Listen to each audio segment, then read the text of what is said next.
The galaxy was quiet. Too quiet. In the cold black of space, patrol fleets drifted near the border of the Galactic Council. 4 years, the Council had told every world the same warning. Do not cross. Do not trespass.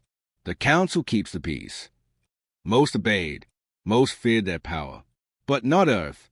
A single ship, painted in gray steel and scarred from old battles, moved across the border. It was small compared to alien cruisers, no larger than a scout. Its human crew knew the risk. They knew the Council's wrath could fall on them at any moment. Yet, they pressed forward. Alien sensors screamed the instant the human ship entered restricted space. Red lights flashed across the command bridges of patrol fleets. The Council's laws had been broken. Target acquired, one alien captain hissed. His scales glittered under the dim lights of his bridge. Humans dare cross the line. They will be taught fair. Dozens of alien ships turned toward the lone intruder. Their hulls glowed with power as weapons charged. Laughter filled their command decks. To them, this was not war. It was a hunt. The human ship stood silent. It did not run. It did not hide. It drifted slowly, as if it had no fear of what was about to come. The alien commander gave the order. Fire! Bolts of plasma streaked across space. Bright fire lit the darkness. Explosions shook the void around the human vessel. For a moment, it seemed as if the human ship was gone, burned away in seconds. But then the smoke cleared. The human ship still floated. Its hull glowed faint red, but it was not destroyed. Its shields had held. The alien froze. This was impossible. No ship that small should have survived such a strike. On the human bridge, Captain Rains leaned forward in his chair. His voice was calm, but every word carried steel. They fired first, he said. Now, we answer. The human ship's weapons came alive. Not plasma, not beams. Something new. Projectiles screamed through space, faster than light itself. They tore through alien shields as if they were made of glass. One by one, alien ships exploded in bowls of fire. Commanders shouted in panic. Crews screamed. But there was no escape. The humans did not fight like the Council expected. They did not aim for show. They did not give warnings. Every shot was precise. Every strike was final.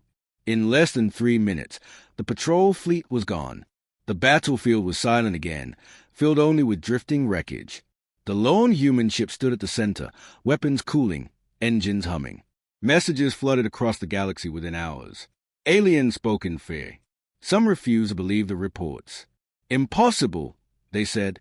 No single ship can destroy an entire fleet. But others whispered the truth. Earth had crossed the border. Earth had survived.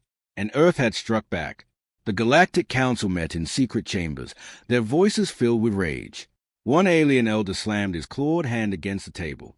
This cannot be ignored. Humans must be crushed before they spread further. Another shook his head, his eyes dark with worry. Do you not see? They are not like us. They do not follow our rules. They fight to kill, not to scare. They do not play games. The chamber grew silent. Every leader knew the truth. Humanity had revealed a weapon the galaxy had never seen before. And this was only a single ship. What if Earth had more? What if this was only the beginning? Far from the council halls, Captain Rain sat in silence on his bridge. His crew was tired but unbroken. They knew the council would come for them now. They knew war was certain. But none of them feared it, because humans were not strangers to war. They were born from it, forged in it. And if the galaxy wanted to fight, humanity would show them battles they could not even imagine. Captain Rains looked out at the stars. His voice was quiet, almost a whisper. They thought Earth was weak, he said. Let them come. Let them learn the truth. The stars shone back at him, cold and endless. In the silence, the wreckage of alien ships drifted like broken bones. It was a warning written in fire. The first shot had been fired, and the galaxy would never forget it. The galaxy trembled with whispers. One human ship had destroyed an entire patrol fleet. The wreckage still floated in the void, a silent graveyard that told the story better than any words. Alien merchants avoided that region of space now. Explorers changed their routes. Even smugglers, who feared nothing, spoke in hushed tones about the humans. And deep inside the halls of the Galactic Council, fear spread like fire. The chamber was vast, a ring of shining stone where the most powerful leaders of the galaxy gathered. For 10,000 years, the Council had ruled through fear. They kept peace by reminding weaker species of their power. No one challenged them. No one even dared. Until now, at the center, Elder Varkesh, a tall, scale creature with burning eyes, slammed his claw on the table. His voice shook the chamber. This cannot be ignored. A single human ship destroys a fleet, and we sit here doing nothing? What will the other worlds think? That the Council is weak? Around him, voices rose in argument. Some agreed, others shifted uncomfortably. A soft voice spoke from the shadows. Elder Kethan, oldest of the Council, leaned forward. His wrinkled skin sagged over thin bones, but his eyes still glowed with sharp intelligence. "You do not understand, Varkesh," he said slowly. "This is not weakness. This is something else. Something dangerous. Humanity does not fight as we do. They strike to kill. They do not waste shots. They do not play games." The chamber grew quiet. The words fell heavy in the air. Elder Thivra, whose people had ruled half the trade routes of the stars, hissed in anger. "So what? They are still only one species. If they break our laws, we must crush them before others follow their example. Imagine if every small world believes they can fight us." Another counselor shook her head. "You forget, Thivra, that was only one ship. If they have more, if they have fleets of these weapons." Silence followed. Everyone remembered the reports. The human ship had not used plasma or energy like the rest of the galaxy. It used something different, something that cut through shields as if they were paper. The Council had ruled for millennia because they understood war better than anyone. But now, for the first time in living memory, they faced an enemy whose weapons and tactics were not only different, they were superior. The chamber shook with noise again. Shouts of anger, of fear, of denial. At last, the Supreme Speaker raised his hand. The voices fell silent. His face was calm, but his eyes showed worry. "The humans must be stopped. But we cannot strike blindly. We must learn what they are hiding. We must know how many ships they command, how far their reach goes, and what weapons they still conceal." The Council agreed. A decision was made. Spies would be sent, fleets would be moved closer to human space, and a grand invasion would be prepared. But in the darkness of that chamber, some whispered doubts. Because if one human ship could destroy a fleet, what would happen when the Council's armies faced all of Earth? Far away, on Earth itself, leaders met in underground war rooms. Holograms of alien fleets filled the air. Reports of intercepted Council transmissions flashed across screens. The Council were preparing for war. Humanity knew it. General Hale stood before the gathered commanders. His voice was calm, but his eyes were sharp. "They think they can crush us with numbers," he said. "They believe their fleets are unstoppable. They believe their strength alone will break us." He paused, looking at each of them. "They are wrong." The room filled with silence. Every commander there knew the truth. Earth had prepared for this day. For decades, humanity had studied alien weapons. They had built ships in hidden yards, trained soldiers in silence, and tested new machines of war under the oceans and within mountains. Humanity had been waiting. Now, the wait was over. Back in the Council's chamber, Elder Kethan sat in silence as others argued about invasion plans. He closed his eyes and saw again the images of human weapons tearing through alien shields. He remembered the fear in the voices of survivors. And he whispered to himself, too low for anyone else to hear, "We have awakened something we do not understand." The Council believed numbers would save them. They believed 700 warships could crush one small world. But Kethan knew better, because he had seen something in the humans' eyes when they fought. Not pride, not arrogance, something colder, survival, and a species that fought to survive would not stop. Not until the galaxy itself learned fear. The Council had made its choice. Armies were moving. Fleets were gathering. The invasion was coming. But they had already made their greatest mistake. They thought the first battle had shown them humanity's strength. But the truth was darker. The first battle had only shown a glimpse. And the real war had not even begun. The void above Earth's border grew dark. One by one, alien warships appeared out of hyperspace. First dozens, then hundreds, until the sky seemed filled with metal giants. Their engines glowed like angry suns. Their weapons hummed with power. 700 ships, the largest armada in galactic history, moved as one. This was not a patrol. This was not a warning. This was the invasion meant to erase humanity forever. On the bridge of the lead vessel, Admiral Korath of the Council stood tall. His voice echoed across the fleet. Today we end the human threat. They dared strike us. They dared defy the Council. But numbers do not lie. Their world will burn. Their people will kneel. Their name will be forgotten. Cheers erupted across alien command decks. They believed victory was certain. Why wouldn't they? The Council had crushed hundreds of worlds before. They had burned rebel colonies to ash. Their fleets were said to be unstoppable. Against such power, what could one small world like Earth possibly do? The invasion began. On Earth, alarms echoed through command centers buried deep beneath mountains. Screens showed the incoming fleet. 700 alien warships. A storm of fire. General Hale stood at the center of the room, watching calmly. Around him, young officers trembled as they reported numbers, ship classes, and battle formations. "Sir," one whispered, "they outnumber us 20-1. Hale nodded slowly. His face was carved from stone. "Good.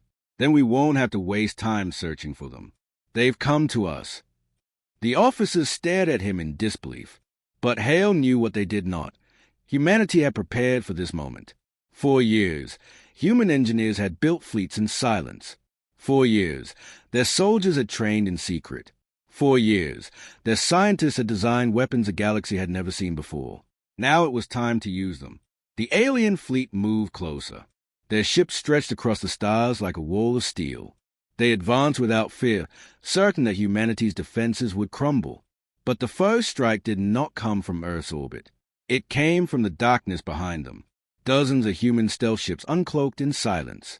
Their hulls were black, their engines hidden. They had waited for days, hidden among asteroid fields, watching the alien fleet pass.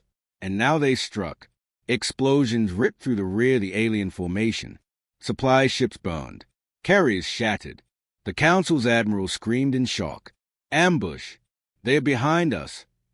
But before they could turn, more human ships appeared ahead. Small, fast, brutal in design. They swarmed like wolves, hitting the enemy with weapons that shredded shields and tore hulls apart. The aliens fought back, firing thousands of beams into the void. Human ships vanished in flashes of light. But for every human vessel destroyed, 3 alien ships followed. Admiral Korath's voice shook with rage. "Hold the line. Crush them with numbers. Do not retreat." His ships obeyed. But the battle was not what he expected. Humans did not fight like the Council. They did not form neat formations. They did not march forward in perfect order. They moved like hunters, vanishing into shadows, striking from impossible angles. Every alien tactic, every rule of war the Council had built over 10,000 years, humanity broke them. And it worked. In Earth's command bunker, General Hale watched the battle unfold. Reports came in, human losses heavy, but alien losses heavier. He nodded to his officers. "Begin Phase 2. Across the border, hidden platforms came alive. Weapons buried inside moons and hollowed asteroids powered up. Enormous cannons fired bolts of energy never before seen in galactic war. Alien battleships exploded before they even knew where the shots came from. The Council fleet shuddered. What they thought was an easy march to victory had become a nightmare.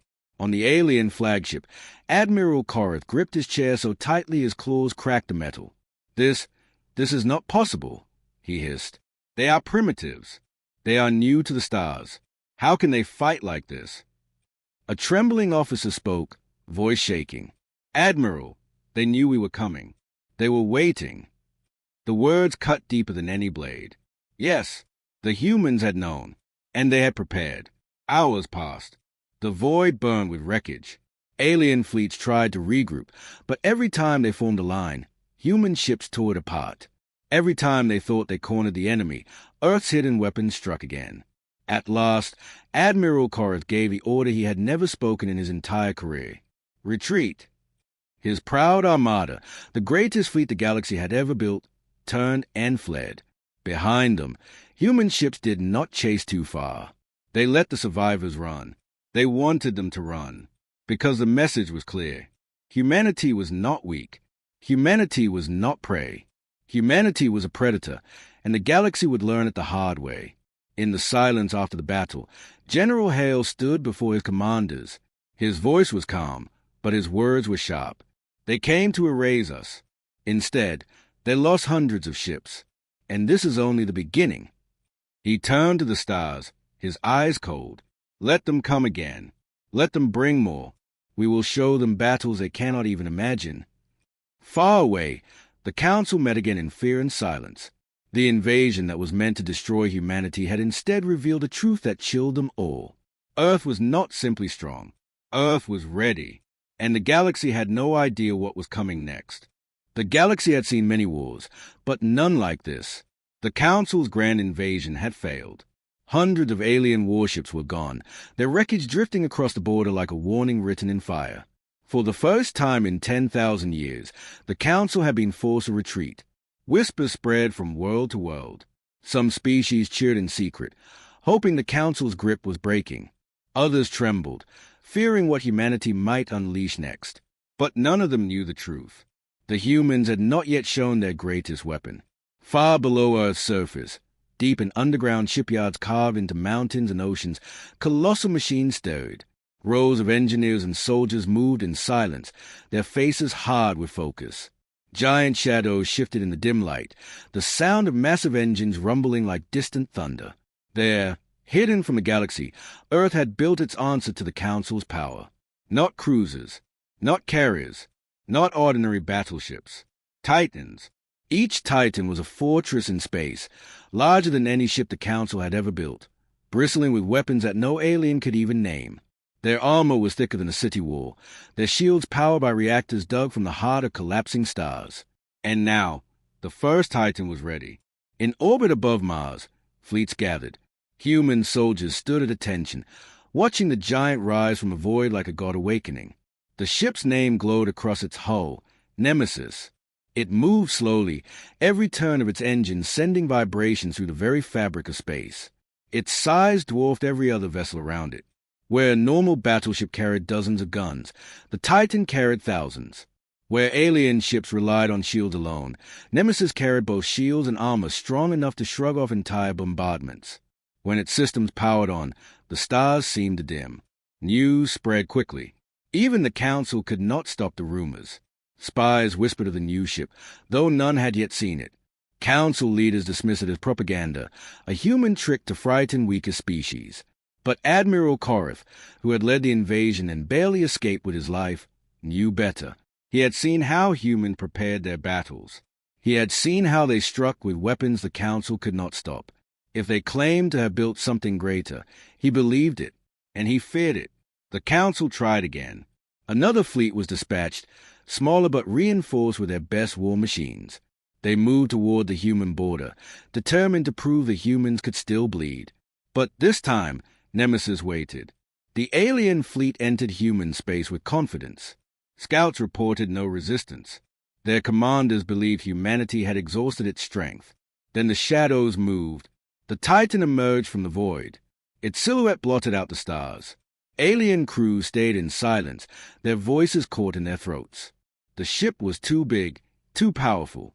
It was not just a warship, it was a declaration. For a moment, no one fired. The alien fleet hesitated. Then Nemesis opened fire. The first volley was not like anything the galaxy had seen. Beams of white energy cut through entire squadrons in seconds. Missiles the size of towers streaked across space, breaking apart alien cruisers with a single strike. Rail guns thundered, launching projectiles faster than light. Alien shields collapsed instantly. Their formations shattered. Panic spread as ships tried to retreat, but Nemesis advanced, relentless and unstoppable. Every shot was precise. Every blast destroyed another piece of the Council's pride. It was not a battle. It was a slaughter. On Earth's command deck, General Hale watched as reports poured in. His officers gasped at the Titan's performance. Even he, who had overseen its creation, felt a shiver of awe. Nemesis is performing beyond expectation, one officer said. Hale's voice was calm. It's not just a ship.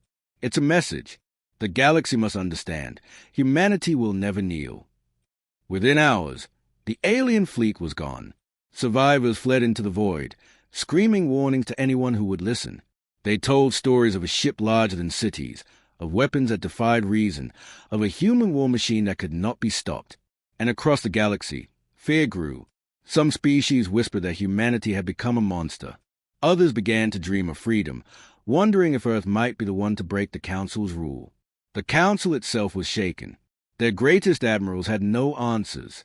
Their warships, once symbols of power, now looked like toys compared to humanity's new creation.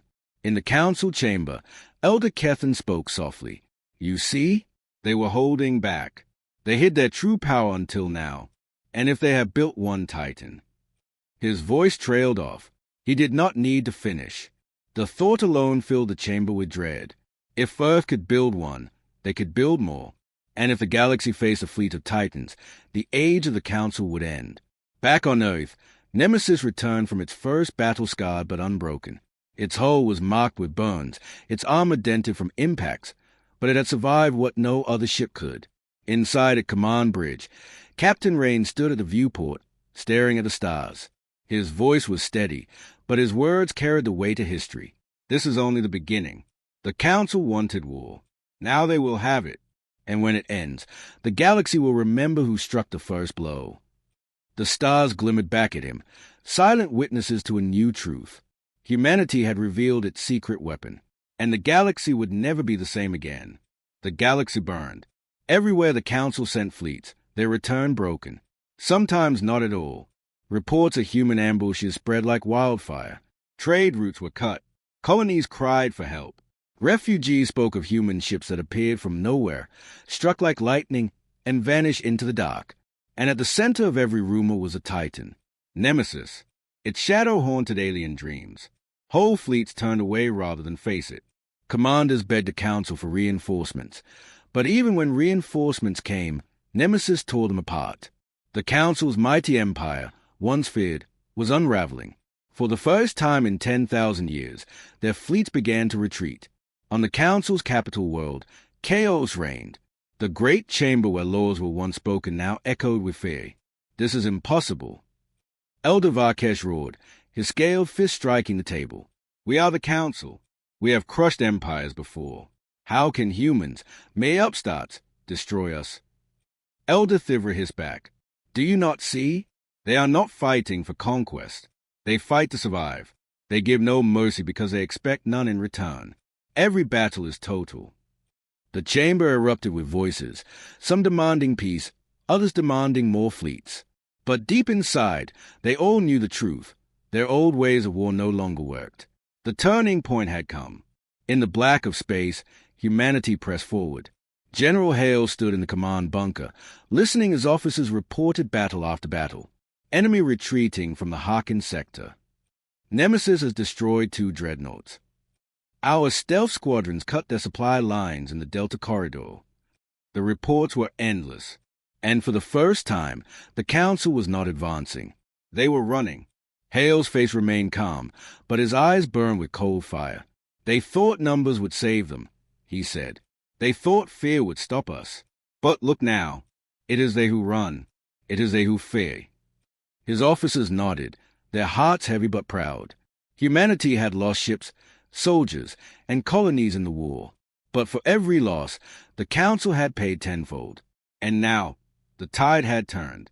Admiral Korath, the alien who had once promised to burn Earth, now watched his fleets crumble. His voice was heavy with shame as he spoke to his aides. We cannot fight them like this. Every time we gather, they scatter us. Every time we chase, they trap us. Every time we strike, they strike harder. An aide whispered, then we retreat. Admiral, we say what we can. Korath closed his eyes. To retreat was to admit the truth. The Council, the great rulers of the galaxy, were losing, and the humans were winning. Far from the warfront, on distant alien worlds, ordinary people heard the news. Some rejoiced in secret. The Council had enslaved their species for centuries, taxing their worlds, forcing them into endless wars. Now whispers spread, maybe the humans can free us. Others trembled. If humans could destroy the Council, what would they do afterward? Would they become the new rulers of the stars? No one knew, but everyone felt the same thing. Change was coming. The battles grew larger, fiercer. Humanity pushed the Council back system by system, star by star. Their fleets hunted the retreating aliens, showing no mercy. In one battle above the twin suns of Drelis, Nemesis faced 30 Council warships alone. By the end, the sun shone on nothing but wreckage. In another, human stealth ships cut off supply routes so completely that alien soldiers starved in orbit. Everywhere, the message was the same. The Council's reign was ending. But victory came at a cost. In Earth's war rooms, commanders looked at the list of the dead. Entire families had been lost. Cities on outlying colonies lay in ruins. The Council's retreat had not been gentle. They burned worlds as they fled, leaving only ash behind. General Hale stared at the maps. His voice was quiet. They are cornered animals now, and cornered animals bite hardest. His officers nodded grimly. They all knew the truth. The Council was desperate, and desperate enemies could still be deadly. On the Council's capital, Elder Kethan sat in silence, listening to the chaos around him. Younger leaders shouted for one last stand, for one final battle to crush the humans. But Kethan only whispered, "No, the turning point has passed. The war is already lost." His word went unheard, drowned in the noise. But deep down, every counselor knew he was right. Above Earth, Nemesis drifted in orbit, scarred from countless battles but still unbroken. Its shadow stretched across the sky, a constant reminder of humanity's strength. On its bridge, Captain Rains looked out at the stars. His crew worked quietly around him, tired but determined. "They retreat now," he said softly, "but they will not stop. They will gather again. They will strike again. And when they do—" He turned, his eyes hard as steel. "We will be ready." The stars glittered silently beyond the viewport, as if watching the war unfold. The tide had turned, the galaxy's balance shattered. The Council's fleets were in retreat, and humanity was chasing them. The turning point had come, and the galaxy would never be the same again.